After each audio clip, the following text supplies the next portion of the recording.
আসসালামু আলাইকুম, আমি লাবণী রহমান চলে আসলাম আরও একটি রেসিপি নিয়ে। কুরবানি ঈদের ফ্যাকসা, কলিজা আর পিলে ভোনা। চলুন শুরু করা যাক। প্রথমে আমি এখানে গরম পানি দিয়ে পিলে, ফ্যাকসা আর কলিজা পরিষ্কার করে নিয়েছি। তারপরে কড়াইয়ের ভিতর দিয়েছি পেঁয়াজ কুচি। পেঁয়াজগুলো বাদামি রং হয়ে আসলে আমি এর মধ্যে একে একে মশলা অ্যাড করে দেব।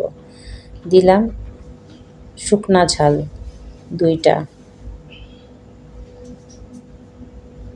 ভালো করে ভেজে বাদামি রং হয়ে আসলে দিয়ে দেবো মশলা। এখানে আছে আদা, রসুন, পেঁয়াজ, জিরা বাটা দিয়ে একসঙ্গে আমি ব্লেন্ডার করে নিয়েছি।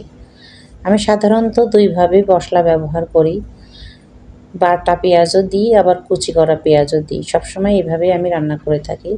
দিয়েছি হলুদের গুঁড়া, ঝালের গুঁড়া আর ধনিয়ার গুঁড়া। ধনিয়া আর শুকনা ঝাল একসঙ্গে ব্লেন্ড করা, স্বাদ মতো লবণ দিয়ে দিলাম। পিলে, ফ্যাকসা আর কলিজা একসঙ্গেই ভুনা করব আমি। ভালো করে কষিয়ে নিব। দিয়ে দিলাম গরম মশলার গুঁড়া, তেজপাতা দিয়ে ভালো করে কষিয়ে নিব। যতক্ষণ পর্যন্ত মশলা থেকে তেল ছেড়ে না দেবে ততক্ষণ পর্যন্ত আমি কষাতে থাকব। ভালো করে কষিয়ে নিব।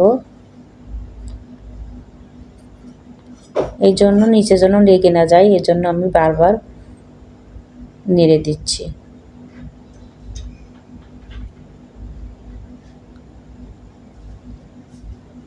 ভালোভাবে না কষালে অনেক সময় খেতেও ভালো লাগে না। ভালো করে ঢাকনা দিয়ে ঢেকে দিব।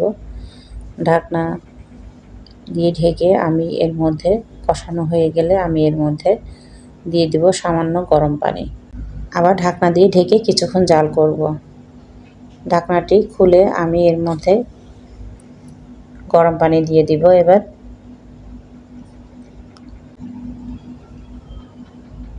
দিয়ে দিলাম ফুটিয়ে রাখা গরম পানি, দিয়ে আমি ভালো করে নেড়ে ঢাকনা দিয়ে ঢেকে দিব।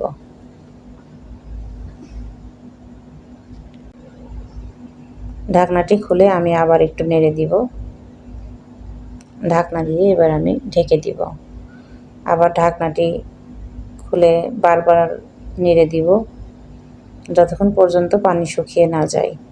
ততক্ষণ পর্যন্ত আমাকে মাঝে মাঝে নাড়া দিয়ে দিতে হবে।